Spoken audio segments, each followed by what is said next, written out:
Hello hi, मी कल्पना तिडके. कल्पना तिडके या रेसिपी मध्ये मी आपलं स्वागत करत आहे. आज आपण बनवणार आहोत कैरीची कढी. आपण गॅसवर कैरी उकळून घेणार आहोत. त्यासाठी मी 1 वाटी पाणी ठेवलंय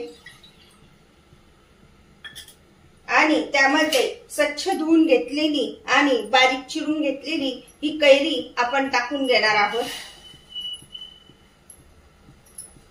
जर समजा कैरीला थोडंसं पाणी कमी पडलं तर अजून थोडंसं आपण पाणी त्यामध्ये टाकू शकतो. कैरी चांगली शिजवून घेऊया. मिक्सरला हे सगळं वाटण करून घेणार आहोत. आलं घेतलेलं आहे, लसणाच्या 4 पाकळ्या घेतलेल्या आहे, 1 मिरची घेतलेली हिरवी मिरची आणि हे ओलं खोबरे याचे आपण काप करून घेतलेले. त्यानंतर पेठासहित घेतलेली कोथिंबीर. मी साधारण पाव चमचा जिरे टाकून घेत आहे. वाटण तयार केले तर त्यामध्ये मी साधारण पाव चमचा जिरे टाकून घेत आहे. कढई तापते तोपर्यंत या वाटणामध्येच आपण हे 1 चमचा तांदळाचं पीठ घेतलेले. कढई तापते तोपर्यंत आपण या वाटणामध्ये ज्या फोडी शिजवून घेतल्या तर त्या टाकून घेणार आहोत. त्यामध्ये आपण काही फोडी तशाच ठेवणार आहे आणि काही फोडींचं आपण असं वाटण करून घेणार आहोत. पातेल्यामध्ये या फोडी शिजवल्या त्याच पातेल्यामध्ये मी हे वाटण उकळून ओतून घेतलंय.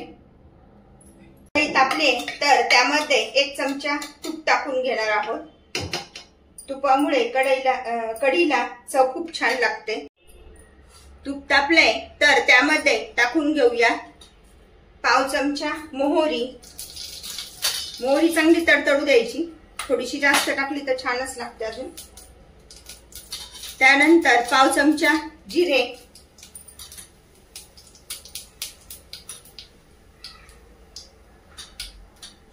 चिमूटभर हिंग, 2 दालचिनीचे तुकडे घेतलेले ते टाकून घेणार आहोत. 5 लवंगा आणि 5 मिरे.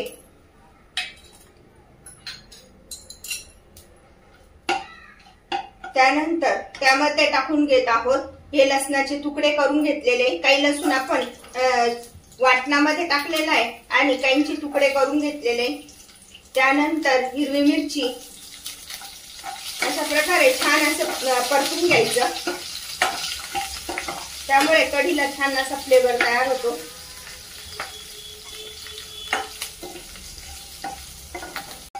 अशा पद्धतीने हा लसूण चांगला परतून घ्यायचा. लसूण, हिरव्या मिरच्या आणि मसाला. त्यानंतर त्यामध्ये टाकून घेत आहे कढीपत्त्याची पाने.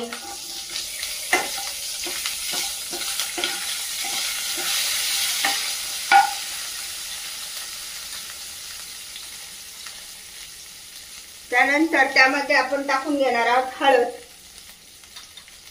पाव चमचा हळद टाकलेली आहे. हळद पण अशी छान परतून घेऊया. आणि आता आपण हे तयार केलेलं वाटण आणि ह्या कैरीच्या फोडी त्यामध्ये टाकून घेणार आहोत. वाव, किती मस्त कलर आलाय ना. छान दिसायला पण खूप छान दिसते. आणि घट्ट पातळ बघून आपण त्यामध्ये थोडंसं पाणी टाकून घेणार आहोत. याच पातेल्यामध्ये मी थोडंसं पाणी ओतून घेतलेलं आहे. बघा किती झटकीपट बनणारी आणि चवीला खूप छान लागणारी अशी ही कैरीची कढी आहे. त्यामध्ये मी 1 चमचा साखर टाकून घेत आहे. आणि आता कढीला छान उकळी येऊ देऊया. अशा प्रकारची कढी आपण भातासोबत, पोळीसोबत खाऊ शकतो आणि पिऊ पण शकतो. उन्हाळ्याच्या दिवसामध्ये आपल्या शरीराला थंडावा देणारी जी कैरी आहे त्यापासून बनवलेलं हे कैरीची कढी. त्यामध्ये मी थोडीशी कोथिंबीर टाकून घेत आहे.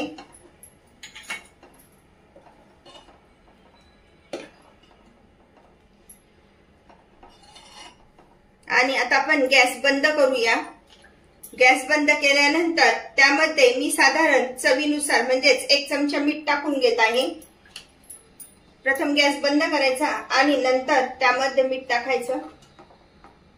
बघा अशा प्रकारे अशी सुंदर कढी खाण्यासाठी तयार. ही कढी तुम्ही पण बनवा आणि मला मात्र कळवा कशी झाली. लाईक आणि सबस्क्राईब करायला विसरू नका. पुन्हा आपण भेटूया नवीन रेसिपीसह. थँक्यू.